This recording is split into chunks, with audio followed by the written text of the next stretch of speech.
inmigración ilegal se ha convertido en el tema central de debate en los Estados Unidos.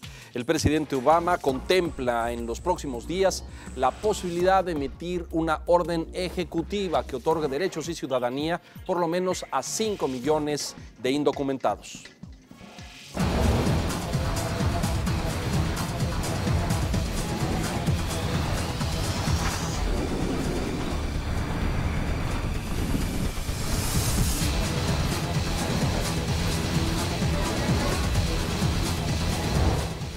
Señores, muy buenas noches. Gracias por acompañarnos. Después de los resultados adversos para el Partido Demócrata y para el presidente Obama, en consecuencia, en las recientes elecciones legislativas en Estados Unidos, círculos especializados en Washington hablan de una inminente acción de la Casa Blanca en este terreno.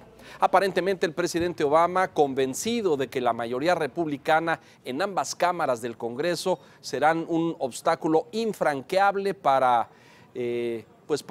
impulsar una reforma migratoria, ha decidido otro curso de acción.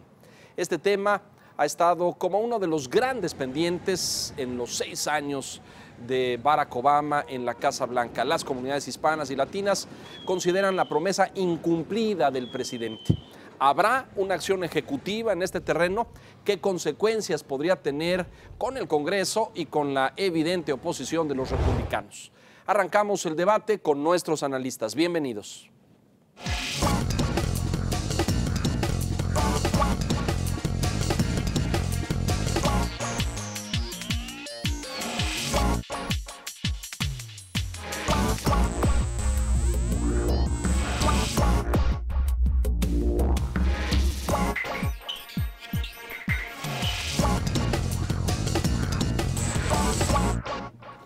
Le doy la bienvenida esta noche a la doctora Susana Chacón, quien es vicepresidenta del Club Internacional de Roma, experta además en estudios sobre los Estados Unidos. Bienvenida. Leonardo, muchas gracias. Noches. Gracias nuevamente. Y le agradezco también su presencia al doctor Jorge Andrade, investigador sobre migración del Instituto para la Seguridad y la Democracia, el INCIDE. Muy bien, bienvenido. Muchas gracias. Muchas gracias. Gracias, Jorge, te agradezco mucho. A ver, yo daba ahí un poquito el panorama. El resultado electoral es fundamental para que el presidente Obama tome este curso de acción, ¿no? Es decir, la victoria abrumadora de los republicanos, el control de ambas cámaras, como que lo arrincona a que ya no tenga otra opción. Así es. De hecho, este plan que él estaba manejando lo iban a presentar desde octubre. Se esperaron a que pasaran estas elecciones intermedias y ya con la victoria abrumadora de los republicanos, pues el panorama se quede para que él haga una orden ejecutiva de hacer una ejecución sobre asuntos migratorios. En tu opinión, Jorge, ¿la va a emitir? ¿Lo va a hacer? Sí, es lo más seguro que lo haga porque no necesita al Congreso para eso. Ya se hicieron anteriormente, tanto con Bush y con Reagan, se hicieron ahorita similares. Vamos a los antecedentes y qué resultados dieron esas en el pasado. ¿Tú qué dices, Susana? ¿Esto camina, no camina? ¿Se va a lanzar por esto? Mira, yo creo que es clave. Parte de la gran crítica que se le hace previo al 4 de noviembre es que no tomó la decisión antes, justamente, y parte de los resultados que tiene esta caída abrumadora en las elecciones, no nada más para los demócratas, sino también para parte de los republicanos, es resultado en buena medida de la no decisión de Obama. O sea, parte de la crítica que se le ha hecho es que es un presidente que no ha tomado decisiones, que no se lanza, que evidentemente es un presidente de una gran prosa, pero que no toma decisiones. Enorme oratoria, ¿no? Una maravilla como oratoria. Enamoró a la población desde el primer mandato, ganó la primera y la segunda elección gracias a la comunidad hispana. Entonces está en deuda, o sea, evidentemente está en deuda. Era un gran enojo el que se tenía con él. Era una gran promesa, ¿no? La que él hizo en ambas campañas, diría yo, ¿no?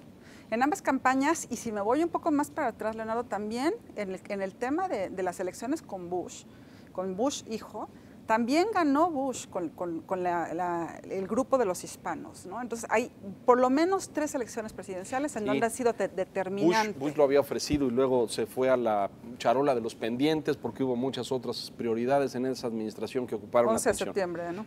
Doctor Andrade, Jorge, antecedentes en ese sentido hay en la historia.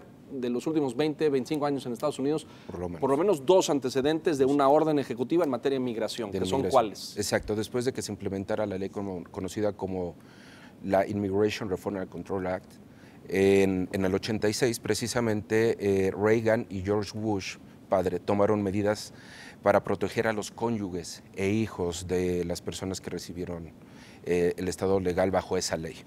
Aunque el Congreso explícitamente no decidió otorgarles el estado legal a casi 1.5 millones de personas, estos presidentes reconocieron que separar a las familias no era lo mejor para los intereses del país. Representan más ingresos, representan taxes. ¿Cuánta gente se ve beneficiada con esa iniciativa de ley de Reagan? Fueron más de 11 millones también, cerca de 11 millones de personas, todos los que habían pasado antes del 86, que es cuando se le conoce como la parte ilegal a la migración. Todos esos en automático recibieron la ciudadanía. ¿Es la última que recordamos? ¿Hay otra posterior? Es la última, la del 86. Y luego tú decías algo respecto a lo reciente que hizo Obama con los Dreamers, que tienen que ver con menores de Exactamente. 15. En 2010, justamente para no dividir a las familias, a los hijos de padres indocumentados que llegan realmente pequeños a Estados Unidos y que no han cumplido los 16 años, todo este grupo de menores que están en la escuela y que tienen trabajo, evidentemente se les aprobó una ley ejecutiva porque tampoco estaba pasando la reforma migratoria en ese momento, y es una de las primeras medidas ejecutivas que toma Obama, ¿no? En este momento, 4 años después, la circunstancia es muchísimo más compleja porque en 2010 tenía todavía la mayoría demócrata en la Cámara de los Representantes, perdón, pero ahora no tiene ninguna de las dos. Sin embargo, hay un grupo por parte de los republicanos y, por supuesto, los demócratas que están apoyando a Obama porque saben de la importancia del grupo de los latinos para la elección presidencial. Déjenme mostrarles estas cifras de resultados electorales, por lo menos en los últimos 3 procesos. Rápidamente las del 2010, que son votaciones para el Congreso, con la composición del voto latino entre demócratas y republicanos. Como sabemos, los latinos votan considerablemente a favor de los demócratas desde hace muchos años. Estos son los porcentajes en el 2010. Vamos a ver las del 2012. Vean ustedes un crecimiento del voto latino hacia los demócratas, todavía con la confianza de que cumpliera la promesa. Y vean ustedes la del 2014, y ahí se va un poco para abajo, ¿no es cierto? Pierde, ¿qué es esto que tú decías al principio? Aparentemente los hispanos o los latinos castigaron a Obama en las últimas elecciones de este mes, de principios de este mes. ¿Estarías de acuerdo en eso? Totalmente. Las promesas, como ya lo comentaba la doctora Chacón, no se cumplieron, y todas las movilizaciones que se hicieron precisamente para que se impulsara una ley de migración no fueron fructíferas. Entonces, precisamente es lo que baja el voto de los latinos, porque además deciden salir a votar anteriormente y se encuentran que no les cumplen esas promesas. Claro. Jurídicamente, y lo que nos demuestra la historia, el presidente emite la orden ejecutiva, constitucionalmente está facultado para ello. ¿El Congreso puede echarlo para atrás o no? Como una orden ejecutiva, no. Pueden bloquear muchos de los procesos, pueden no estar de acuerdo. Bloquear presupuestos, bloquear programas. Las consecuencias pueden ser en otro sentido, o sea, se habla del famoso blockout y de esta caída del sistema de Estados Unidos, que por supuesto tanto el líder de la Cámara de los Demócratas como de los senadores no quieren que se venga para abajo, y es la promesa que hacen cuando ganan el 4 de noviembre. Pero parte de las consecuencias en este momento es que se pueden ir en contra del presupuesto de Obama para el siguiente periodo, ¿no? Amarrarlo ahí, es decir, que en efecto la ley entre en vigor, pero que ellos pongan algunos filtros, obstáculos a través del presupuesto y de la autorización de programas. Por un lado. Y por otro lado tenemos un tema que es clave para nosotros, además de América Latina, pero particularmente para México, que es el endurecimiento de la frontera. Ya estamos viendo en este momento el número de drones del 2013 para acá. Hay un número de vuelos que son alrededor de 1,000 vuelos de drones. Recordemos que cada dron cuesta alrededor de $200 millones, ¿no? Entonces, una inversión enormemente fuerte, pero que están dispuestos a endurecer todavía más. Y salvo el caso de California, todos los estados de la frontera son rojos, son republicanos. Sí, todos son republicanos. Todos son republicanos salvo California, ¿no? Texas, Nuevo México, Arizona, y varios de ellos con gobernadores hispanos, que es otra gran modificación. No sé si estén ustedes de acuerdo, pero hispanos, republicanos y contrarios a legalizar la inmigración o a darles prestaciones, protección, seguros, educación.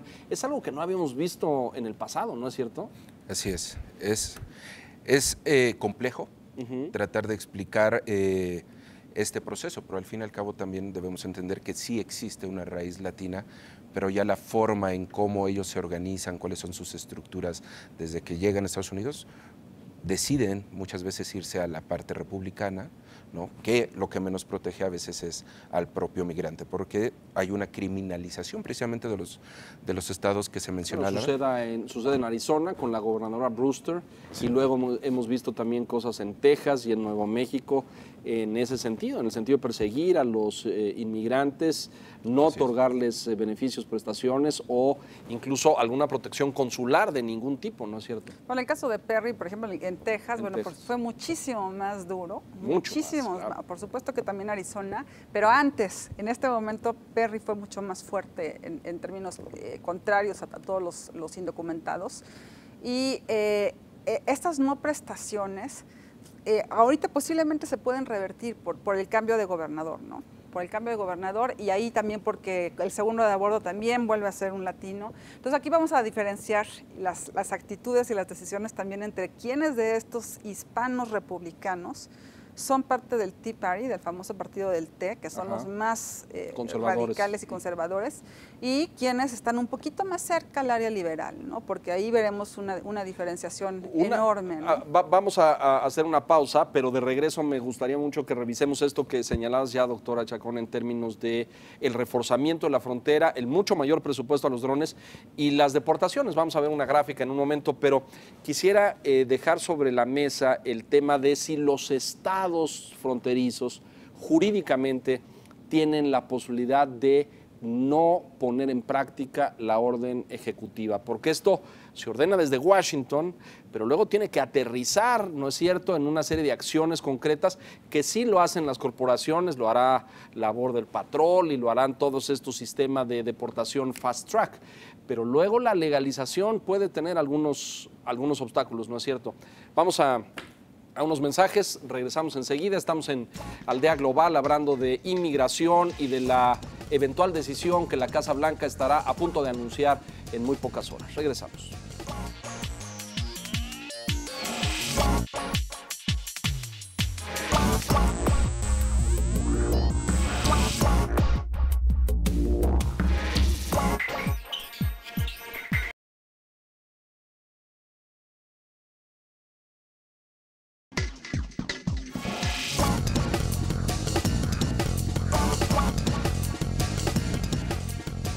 El tema del reforzamiento de la frontera, de los muchos más recursos y presupuesto destinados a la patrulla fronteriza, a la vigilancia de la frontera, a estos drones que hoy vigilan y que localizan.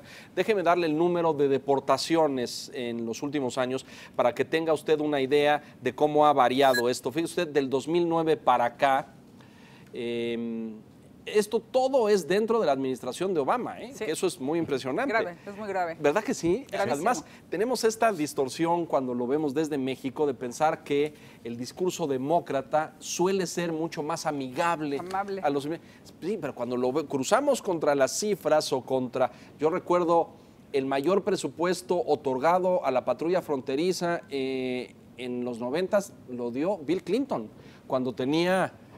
un discurso totalmente amigable y sensible al tema inmigrante. Y lo que vemos ahora con Obama es, bueno, sí, el tema de la reforma, este anuncio a las cámaras y lo que aparentemente saldrá a declarar el día de mañana, viernes, pero los números no hablan a su favor, ¿no? Estamos hablando de 3 años consecutivos de casi 400,000 deportados entre el 2009, 2010, 2011 por año. Luego se cae un poco en el 2012 porque implementan estos programas de vigilancia aérea y todas estas cosas. Y porque son las elecciones. Pero ve el 2013 es impresionante. Nunca ha habido en la historia de Estados Unidos un presidente con un número tan alto de deportaciones. Entonces, es de llamar la atención que en 2012 hayan votado una vez más por él, porque realmente nunca había existido este número de deportaciones. Bueno, y déjame, el número del 2013, que me parece que es de 438,000. Es brutal, es casi 500,000 de deportados por año, doctor. Sí, así es. Son cerca de 2 millones de deportados de 2009 a 2012. El dato exacto son 1.958.095 personas deportadas, 40,000 para llegar a los 2 millones. Entonces es impresionante lo que se ha estado haciendo, aunque debemos de recordar que la migración es un fenómeno económico. Claro. Y tenemos crisis recurrentes en Estados Unidos que llevó a que fuera también parte de la misma práctica que se hiciera.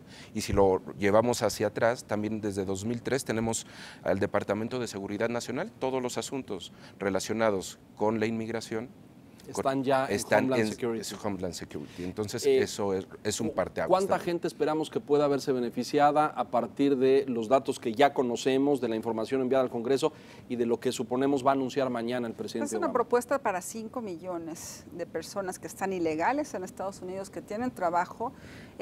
Como parte de la propuesta, una de las críticas es que no está considerando absolutamente nada de seguro social, seguro médico, que esto evidentemente si pasó su reforma de salud, en este momento les está pegando a quienes va a legalizar con no ofrecerles también el beneficio de un sistema de salud.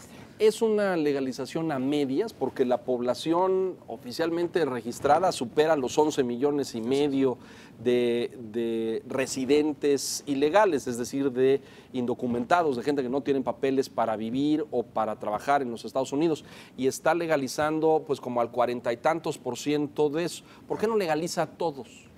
Mira, de entrada no se van a autoeliminar muchos de ellos. Ajá. Por varias razones. Primero, algunos no van a cumplir con todos los requisitos. Ya se vio el ejercicio en 2010, a partir de 2010 con los famosos Dreamers, en donde el papel de los consulados mexicanos fue clave para que realmente las personas tuvieran el número de documentación requerida y que cumplieran con los requisitos que pueden ser desde de no tener ningún antecedente legal, de no tener problemas en sus localidades. Creo que hasta las multas de tránsito. Que no tengan multas de tránsito. O sea, quieren récords impecables de personas que no hayan tenido jamás un problema con la autoridad de ningún tipo. Pues va a haber efectivamente una autoeliminación de muchos de ellos que no cumplen los requisitos. Ahora, que se está quedando corto con 5 millones, por supuesto que se está quedando corto. Lo que se está pidiendo como requisitos también es muy rígido porque no pueden justamente legalizar a los 11 millones que están en este momento. Un poco y no más. Pueden por... Económicamente hablando, o sea, recordemos que... Es una carga fuerte para la economía estadounidense. Bueno, y al mismo tiempo es un beneficio, o sea, es un arma de doble juego, pero impuestos. Aquí, en este sentido, el emplear a estos indocumentados o aquellos que no tienen el empleo totalmente formal, mantenérselos y formalizárselos, evidentemente les quita espacio a otros. Pero aquí tenemos el tema de que el 2008, o sea, tú mencionabas la crisis del 2003, pero yo me voy a la más grave, que es la de 2008. No se ha resuelto la situación en Estados Unidos. Hay un crecimiento, por supuesto que sí. ¿Te refieres en términos económicos? Económicos. La economía apunta a una ligera recuperación, leve, pero hoy tenemos mejores números que en el 2008. Sin duda, y hay muchísimo menor desempleo que en 2008. Va caminando, pero no para poder formalizar a los 12 millones. En términos del fenómeno migratorio, ¿qué demuestra la historia en esto, doctor? Porque claro, estas personas, estos 5 millones que sigo pensando que está a la mitad, ¿no? O que está haciendo una legalización a medias, pero esta gente recibe la ciudadanía, va a tener papeles, va a tener pasaporte, va a tener derechos, no va a tener seguro médico, señalas tú, sí, no. Pero eso significa que inmediatamente se pueden mover laboralmente y aspirar a mejores puestos de empleo, porque son gente que trabaja, en efecto, pero que están hasta abajo en la escala laboral, ¿no es cierto? Son gente que está en el sector servicios, esencialmente, en agricultura, etc. Construcción. Les dan esto a aquellos que pasen los requisitos y los exámenes y pueden aspirar a mejores condiciones. En el estudio del fenómeno migratorio, ¿esto sucede en automático? ¿Por eso la resistencia de los republicanos de decir es que les van a quitar empleos a los otros? Es un proceso que se da, sí, porque además lo que es la movilidad que ellos no tienen en un primer momento es no tener los documentos. Eso les impide muchas cosas. Eso les impide moverse a otros lugares, estar con mejores condiciones de trabajo, porque además lo que vemos es que muchos de los sectores que se benefician de la mano de obra migrante no han dicho nada, ¿no? Porque además, ¿qué implica el poder documentar, darles documentos a estas personas? Es que van a acceder a mejores servicios, que van a poder ellos ya señalar cuántos son los impuestos que pagan y con eso también tener una serie de beneficios. Van a ser ciudadanos a carta cabal. Exactamente. Lo que implica derechos y obligaciones, ¿no? Van a poder votar, van a poder participar, pero van a poder pagar impuestos, pero también van a poder exigir una Déjame serie de decirte un paréntesis pequeño, ¿no? Aquí no nada más son los niveles más bajos de la población, hay muchos que están trabajando en empresas con niveles de licenciatura, de maestría. Que son ilegales. Que no han tenido la residencia porque se los han prometido y prometido y prometido.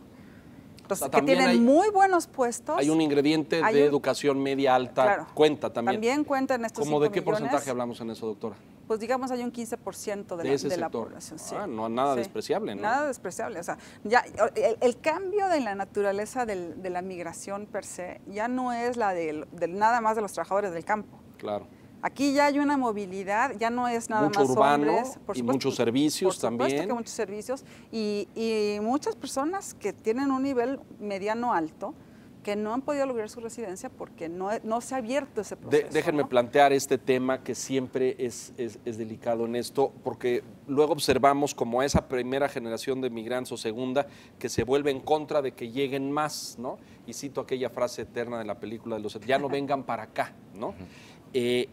Como son 5 millones solamente y no los 11.8, etcétera, que están registrados, ¿va a haber una competencia entre los indocumentados para ver quién sí obtiene los papeles y quién no? ¿Ustedes prevén eso? Pues hay una serie de requisitos que va a plantear el mismo gobierno. Va a decir cuáles son los filtros que se tienen para que ellos puedan acceder. Y ahí es como comentaba la doctora, se van a ir descartando. Y el que no cumpla esos requisitos que se va a poner desde el mismo gobierno, pues eso va a limitar muchísimo quién va a poder acceder a esos documentos, porque además estamos hablando que los mexicanos, que son de los que estamos hablando, representan el 58% de esa población. De esa población. Es decir, el 6.6 millones de mexicanos. O sea que habrá 2.6, 2.7 millones de mexicanos que recibirán este beneficio de estos 5? Por lo menos. Por lo menos. Pero por lo menos, porque digo, si nos vamos al siguiente grupo de hispano más alto es el puertorriqueño. Y no hay comparación entre el número de mexicanos y el número de puertorriqueños. Entonces yo creo que de estos 5 millones, al menos unos 3 serán mexicanos. Por lo menos. Antes de irnos rápidamente, ¿los estados estarán obligados por la orden presidencial para implementar esto? ¿No podrá el gobernador Perry, la gobernadora Brewster, poner algún tipo de recursos jurídicos o legales para decir en mi estado no legalizamos a nadie? Por ley no, por actitud sí. Y tal vez la actitud es muchísimo peor y muchísimo más humillante y mucho más discriminatoria que realmente el cumplimiento de la ley per se, ¿no? Sí, la Constitución le otorga al presidente la autoridad amplia para tomar una acción ejecutiva en asuntos migratorios. Entonces, pero va a haber puntos de negociación. Se señala que uno de esos puntos va a ser el endurecimiento de la frontera sur con México. Entonces, ya lo hemos visto. Una cosa a cambio de la otra. Ya está muy endurecida, no sé qué más la pueden militarizar, por supuesto. Bueno, veamos la Guardia Nacional en Texas. Digo, ya no es nada más de Border Patrol, no es nada más migración. No, ya son militares, claro. Homeland Security es la Guardia Nacional. Bueno, pues así está el escenario. En las próximas horas vamos a conocer esto ya en todo detalle. Está anunciado que el día de mañana el presidente Obama dirija un mensaje a la nación en el transcurso de la mañana o del día respecto a este tema. Hay millones de indocumentados, muchos de ellos de origen mexicano, esperando esto en Estados Unidos y hay que decirlo, con enorme esperanza. Lo han esperado años, décadas, ¿no es cierto? Ojalá y esto, me preocupan luego un punto final, y lo comentaste tú, doctora, el papel de los consulados mexicanos. ¿Cómo va a jugar en este sentido? Hay muchas personas que no tienen los documentos completos, por ejemplo. Entonces, el hecho de que les permitan sacar desde actas de nacimiento, que les faciliten el llenado de todos los formatos. Será fundamental. Será fundamental. Claro. Muy bien, bueno, les agradezco a ambos. Doctora Andrade, muchas gracias por estar con nosotros y gracias por ilustrarnos. Susana Chacón, bienvenida. Gracias, muchas Leonardo. gracias, doctora. Muchas gracias. Y gracias a usted. Estamos a la espera de que esto se haga una realidad. Ahí están las cifras, ahí está el análisis. 5 millones eventualmente de indocumentados en los Estados Unidos se podrán ver beneficiados con esta medida, que por lo menos calculamos 3 de ellos puedan ser de origen mexicano. Gracias, hasta la próxima. Buenas noches.